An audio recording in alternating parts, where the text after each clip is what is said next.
नमस्कार साथियों, आप एनएमएफ न्यूज़ देख रहे हैं। आपके साथ मैं हूं अनुपम प्रसून।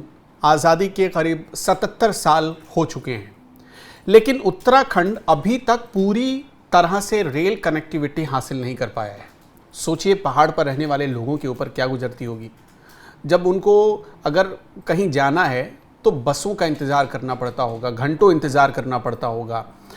ज़रूरत यानी तय समय से काफ़ी पहले उनको घर से निकल जाना पड़ता होगा। सर्दियों के मौसम में और उनको परेशानी होती होगी।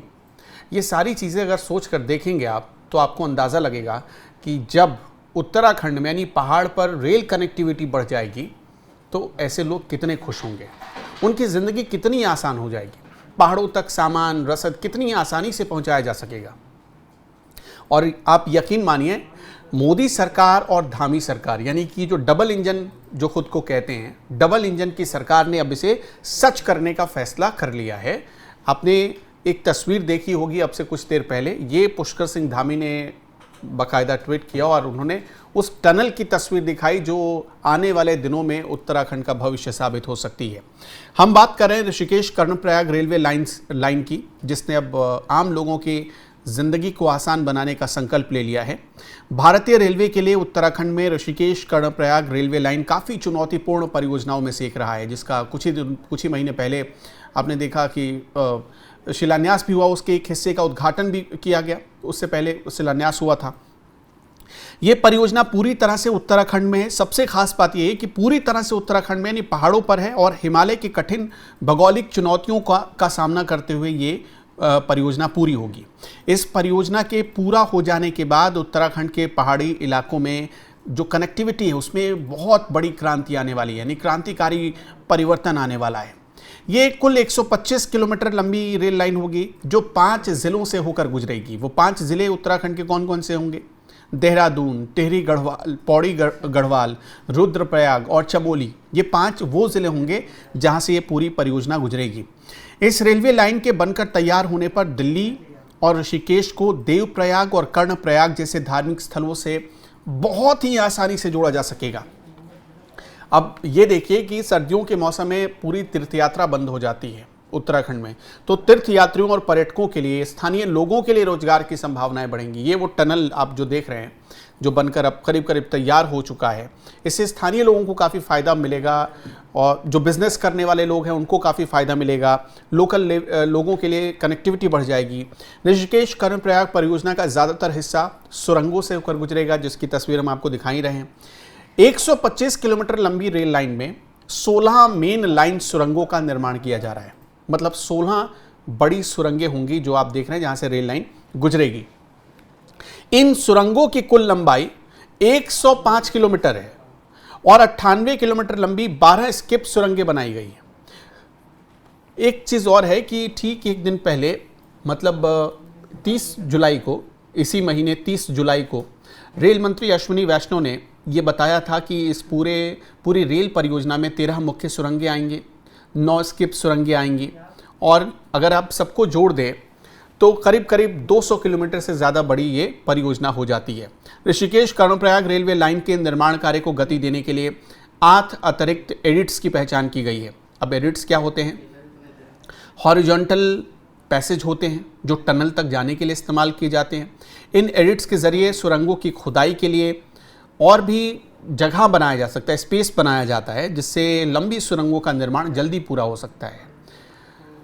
तो अब करीब करीब इसकी तैयारी पूरी हो गई। कुल ये रेल लाइन 125 किलोमीटर है, 213 किलोमीटर कुल लंबी ये रेल लाइन है। 199 किलोमीटर सुरंगों की खुदाई का काम पूरा कर लिया गया और बाकी 213 किलोमीटर में सुरंगें बनाई जानी है, जिसमें से 199 किलोमीटर सुरंगों की खुदाई का काम पूरा कर लिया गया है।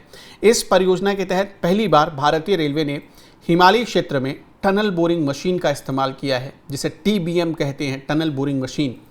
बड़ी बड़ी मशीनें होती हैं जो पहाड़ों में एंटर करती हैं। आप जो देख रहे हैं इस वक्त, यही वो मशीन है जिसे TBM कहते हैं, टनल बोरिंग मशीन। रेलवे ने इस तकनीक का इस्तेमाल खास तौर पर लंबी सुरंगें ने, जिसको T8 कहते हैं, T8 लंबी सुरंग होती है जिसकी लंबाई 14.8 किलोमीटर की होती है, करीब करीब 15 किलोमीटर आप मान सकते हैं। टनल बोरिंग के जरिए सुरंग का ब्रेक थ्रू सफलतापूर्वक हासिल किया गया है। ब्रेक थ्रू ये होता है कि एक पॉइंट से दूसरे पॉइंट तक जब सुरंग खोदी जा चुकी होती है खोद दी जाती है तो उसी को कहते हैं ब्रेक थ्रू, मतलब दोनों को जोड़ दिया जाता है और ये इसमें कामयाबी को एक तरीके से मील का पत्थर माना जाता है। सुरंग निर्माण में पर्यावरण का भी पूरा ख्याल रखा गया है, इकोसिस्टम कुछ नुकसान ना पहुंचे इकोसिस्टम को, इसका भी पूरा ख्याल रखा गया है। माफ़ करिएगा। तो इस बात पर भी उत्तराखंड सरकार और भारतीय रेल दोनों फोकस कर रहे हैं। इस परियोजना के बन जाने से, जैसे मैंने आपको बताया कि करीब करीब 213 किलोमीटर की लंबी सुरंग है ये, और 213 किलोमीटर की लंबी सुरंग जब बन जाएगी तब ऑल वेदर यानी 12 के 12 महीने किसी भी मौसम में, चाहे भीषण बारिश हो या कड़ाके की ठंड हो, किसी भी मौसम में लोग बड़ी आसानी से यहाँ से अपना सफ़र पूरा कर लेंगे। अभी सोचिए ठंड के मौसम में या कोई हादसा हो जाए, क्योंकि पहाड़ों पर तो बहुत छोटे रास्ते होते हैं, कोई हादसा हो गया तो कई घंटों तक सड़क ब्लॉक हो जाती है। तो इन सारी परेशानियों से निजात मिल जाएगी लोगों को। अब जो 5 ज़िले हमने आपको बताए, जिसमें देहरादून है, जिसमें टिहरी गढ़वाल है, पौड़ी गढ़वाल है, जिसमें रुद्रप्रयाग है, जिसमें चमोली है, ये 5 ज़िलों के लिए तो लाइफलाइन इतनी आसान हो जाएगी, दिल्ली से कनेक्टिविटी बढ़ जाएगी। जो तीर्थ धाम हैं उनसे, जैसे कर्णप्रयाग और देवप्रयाग, उनसे कनेक्टिविटी बढ़ जाएगी। सोच कर देखिए कि जब कर्णप्रयाग और देवप्रयाग से कनेक्टिविटी बढ़ेगी तो इसका मतलब ये होगा कि जब केदारनाथ धाम जाने की यात्रा शुरू होती है, यानी जब 4 धाम यात्रा की शुरुआत होती है, उस वक्त सड़क पर बड़ा दबाव होता है। सड़क पर गाड़ियों की लंबी लाइन लग जाती है, बहुत घंटों घंटों जाम लगा रहता है। तो इस हिसाब से मतलब बहुत आसान हो जाएगी लाइफ, क्योंकि सड़क से दबाव कम होगा। रेलवे से भी कई लोग जाएंगे, कम से कम कर्णप्रयाग तक वो जा सकते हैं, देवप्रयाग तक जा सकते हैं, फिर वहाँ से वो अपने सफ़र पर आगे बढ़ेंगे। तो 4 धाम की यात्रा भी बड़ी सुगम हो जाएगी। इससे पहले आपने देखा ही था कि कैसे केदारनाथ धाम की यात्रा को बड़ा आसान बनाने के लिए काम चल रहा है। वहाँ पर एक बाकायदा रोपवे का निर्माण किया जा रहा है, करीब 12 किलोमीटर लंबी रोपवे का निर्माण हो रहा है। इसके अलावा पैदल यात्रियों के लिए अभी पहाड़ों के मुश्किल रास्तों से होकर गुजरना पड़ता था, लेकिन अब वहाँ भी सुरंग बनाने का काम शुरू कर दिया जाएगा इसी साल सितंबर महीने से। तो भारत की सरकार और उत्तराखंड की सरकार जो डबल इंजन कहते हैं, दोनों उसने साबित किया है कि जब 2 सरकारें यानी स्टेट गवर्नमेंट और सेंट्रल गवर्नमेंट मिल जाए तो कैसे किसी भी परियोजना को तय समय में पूरा किया जा सकता है। वैसे प्रधानमंत्री नरेंद्र मोदी की हमेशा से एक खासियत रही है कि वो जिस परियोजना को शुरू करते हैं अपने ही कार्यकाल में, और उसी कार्यकाल में कोशिश करते हैं कि उसी कार्यकाल में उसको ख़त्म भी कर दें। जो बड़ी परियोजनाएं होती हैं उसमें उन्होंने मतलब एक मिसाल कायम की है। और इस मामले में भी ये जो पूरा रेल लाइन बन रहा है, ऋषिकेश कर्णप्रयाग रेल लाइन, इस रेल लाइन में भी उन्होंने इस बात को साबित किया है और उन्होंने बखूबी ये बताया है कि भारत की इंजीनियरिंग भी अब अपने आप में एक मिसाल कायम कर रही है, अपनी मतलब सीख का, अपनी कला का एक अद्भुत प्रदर्शन कर रही है। भारत के पास भी बड़े होनहार इंजीनियर्स हैं, ये भी बात साबित भारत ने कर दिखाया है दुनिया के सामने।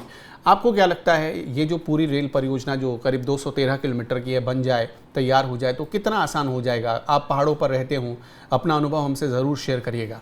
नमस्कार।